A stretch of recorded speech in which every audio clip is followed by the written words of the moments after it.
बड़ा बाबू को बेटा गाजे सिंगा, तू हित मेरु राम गाजे सिंगा, तू हित मेरु राम गाजे सिंगा, तू हित मेरु श्याम गाजे सिंगा।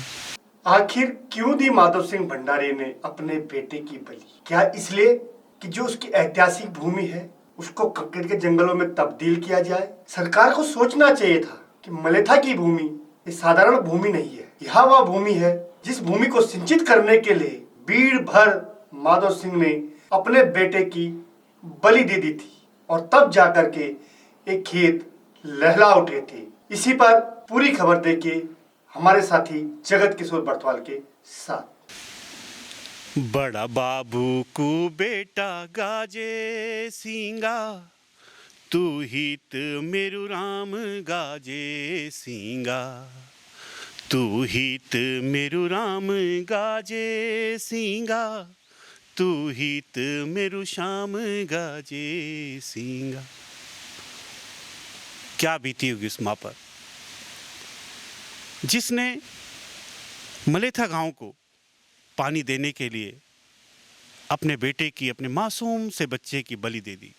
मलेथा एक समय एक ऐसा अभागा गांव था जिसके नीचे से जीवनदायिनी अलकनंदा बहती थी, तो वहीं एक तरफ एक पहाड़ जिसे छेलाधार कहा जाता है उसके पीछे चंद्रभागा नदी बहती थी। फिर भी मलेथा के बड़े बड़े व समतल खेत बिना पानी के सिवाय बंजर जमीन के टुकड़ों के अलावा कुछ नहीं थे। तब 2 वर्षों की बड़ी मेहनत के बाद बीरभड़ माधव सिंह भंडारी और मलेथा के गांव वासियों ने चंद्रभागा नदी का पानी गांव के खेतों की तरफ लाने के लिए लगभग 1.5 किलोमीटर की गोल बनाई और छेलाधार नामक चट्टानी पहाड़ का सीना चीरकर लगभग 68 मीटर लंबी सुरंग खोद डाली। लेकिन एक बार पुनः मलेथा के खेतों का दुर्भाग्य सामने आ गया और चंद्रभागा नदी का पानी गोल पर तो आ गया मगर छेलाधार पहाड़ की सुरंग में पहुंचने के बजाय वापस चला गया। माधव सिंह जिसके हौसलों के आगे चट्टान भी फिरकी बढ़ गई थी, वह भी टूट सा गया और लगभग बेहोशी की हालत में सुरंग के मुहाने पर पता नहीं कब तक पड़ा रहा। हाँ, जब वह इसी हाल में पड़ा हुआ था तो उसे एक सपना आया जिसमें उसकी कुलदेवी ने माधव सिंह से कहा कि यदि तुम चाहते हो कि इस सुरंग से पानी गुजरे तो तुम्हें नर बलि देनी होगी और वह भी अपने ही पुत्र की, तभी इस गोल का पानी तुम्हारे खेतों तक पहुंचेगा। जब माधव सिंह की निद्रा टूटी तो उसे वह सपना याद आया। वह गुमसुम सा, लुटा पिटा सा अपने घर पहुंचा और उसने अपने सपने की बात अपनी पत्नी को बताई। सपने की बात को सच मानने के लिए न माधव सिंह तैयार था और न ही उसकी पत्नी उदीना, लेकिन यह सारी बातें वहीं पास में खेलता हुआ उसका 11 वर्षीय बेटा गजे सिंह सुन रहा था। गजे सिंह था तो बीरभड़ का ही खून। वह अपने माता पिता की ऐसी हालत देखकर उनके पास आया और कहने लगा, पिताजी आप यह नर बलि जरूर देंगे और मैं स्वयं इसके लिए तैयार हूँ। मैं आप जैसे बीरभड़ का बेटा हूँ। मुझे भी आज अपने कुल के लिए, अपनी मातृभूमि के लिए और अपने गांव के लिए बलिदान होने का अवसर मिला है और मैं इसे खोना नहीं चाहता। गजे सिंह ने अपने पिता का हाथ पकड़कर कहा, पिताजी आपने इन हाथों से इतनी मेहनत कर इतना बड़ा काम किया है और वह महान कार्य यदि मेरे छोटे से बलिदान से पूर्ण होता है तो यह तो मेरे लिए सौभाग्य की बात है। गजे सिंह फिर अपनी माता उदीना के आंखों के आंसू पोंछते हुए कहता है कि माँ, यदि तुम्हारे पुत्र के बलिदान से गांव के हर बालक का जीवन सुधर सकता है, उसे अच्छा भोजन करने को मिल सकता है, अच्छे कपड़े पहनने को मिल सकते हैं और उसका भविष्य खुशहाल होता है, तो इससे तुम्हें दुख नहीं होना चाहिए बल्कि अपने पुत्र पर गर्व करना चाहिए। और गजे सिंह अपने माता पिता को गले लगाकर कहता है, जब कुल देवी ने स्वयं मेरी बलि मांगी है तो इसमें कुछ भला ही होगा। अगली सुबह जब गांव में यह खबर आग की तरह फैली कि सुरंग का पानी लाने के लिए नर बलि दी जाएगी और वो भी गजे सिंह की, तो सभी सहम उठे, रोने लगे,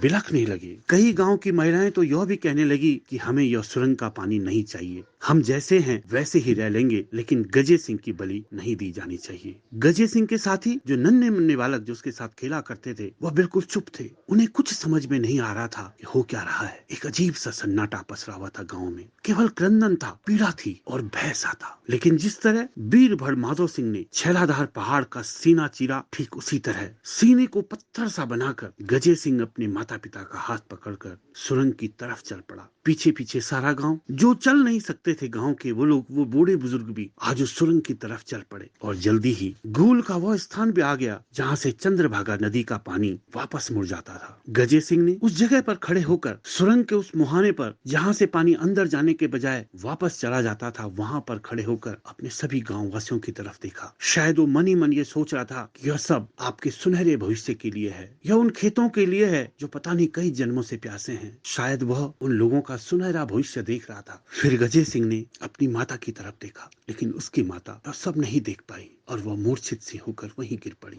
लेकिन गजे सिंह जैसे आज चट्टान सा बन चुका, उसका फौलादी सीना आज सब कुछ सहने के लिए तैयार सा था। उसने उस जगह पर जहां से पानी मुड़ता था वहां पर अपना सिर रख दिया और अपने पिता की तरफ इशारा किया कि आज आप अपने हथियार का वह अंतिम वार कर दो जिससे आपने इतनी कड़ी मेहनत से जो है कार्य किया है वो संपन्न हो सके। और जैसे ही माधो सिंह ने अपना वो हथियार अपने नन्हे मुन्ने बालक के सिर पर चलाया, उसका मासूम सा सी वो गर्दन उसके धड़ से अलग हो गई। बड़ा भयानक सन्नाटा सा था कुछ देर के लिए, लेकिन उस सन्नाटे को चंद्रभागा नदी के उस पानी ने जो हिलोरें भरकर आ रहा था, उसने उस सन्नाटे को तोड़ दिया। इतनी तेजी से वो पानी आया कि वो गजे सिंह को के सिर को अपने साथ बहाकर ले जाकर सुरंग को पार करता हुआ सीधे मलेथा के उन लंबे चौड़े खेतों में जा पहुंचा। कुछ ही समय में मलेथा के वो खेत पानी से लबालब होने लगे। जन्मों जन्मों की प्यास उन खेतों की बुझ रही थी और वे लहलाने के लिए तैयार हो रहे थे। और साथ ही गजे सिंह भी हमेशा हमेशा के लिए इन खेतों की हरियाली में घुलने मिलने के लिए अपने को समर्पित कर चुका था। गजे सिंह की माता ने अपने पुत्र के बलिदान पर कहा कि अब हमारे स्कूल में कोई वीर भट पैदा नहीं होगा। वहीं दूसरी तरफ माधो सिंह भंडारी भी सदैव के लिए मलेथा छोड़कर चले गए और कहते हैं कि वो अपने अंतिम युद्ध के बाद फिर लौट कर नहीं आए। मलेथा जिसने अपनी खुशहाली के लिए अपने गांव के 11 वर्षीय बेटे का बलिदान दिया, उसी गांव के वो बड़े बड़े खेत, लहलाते खेत, हरे भरे खेत आज गांव की खुशहाली नहीं बल्कि व्यक्तिगत खुशहाली की भेंट चढ़ चुके हैं। आज वहां विकास के नाम पर उस मासूम बच्चे के खून से तपे हुए खेत खत्म कर दिए गए हैं। ऐसे वीर शिरोमणि को हमेशा अमरत्व प्रदान होना चाहिए। बल्कि मुझे थोड़ा सा अफसोस होता है कि मात्र 400 साल की यह कहानी यहीं पर ख़त्म होती जा रही है। ये कहानी केवल किस्से कहानियाँ रह जाएंगी। जो खेत खलियान थे वो अब कंक्रीट के बनते जा रहे हैं। ऐसा न करें। जो खेत अभी बचे हुए हैं उनको बचने दीजिए। उन खेतों पर उस गजे सिंह, उस मासूम बच्चे का खून है। त्याग और बलिदान की यह कहानी कंक्रीट के खेतों में दफन न हो जाए। मैं सभी से निवेदन करता हूँ, नमन करता हूँ उन वीर योद्धाओं को जिन्होंने देश की सीमाएं नहीं वरन अपने गाँव के लिए, अपने लोगों के लिए, अपने परिवार के, अपने बच्चों का भी बलिदान दिया है। हिमालय प्लस के लिए मैं जगत किशोर बर्थवाल। आप सबसे निवेदन रहेगा, अगर आपको हमारी कहानी अच्छी लगी, आप सोचने पर कुछ मजबूर हुए हैं, तो हमारी इस कहानी को सब्सक्राइब कीजिए, लाइक कीजिए, कमेंट कीजिए और अपने जहां भी आपके लोग रहते हैं उन तक पहुंचाइए कि हरी भरी चीजें हरी भरी अच्छी लगती हैं, उनका कंक्रीट का ना बने तो ही बेहतर है। नमस्कार।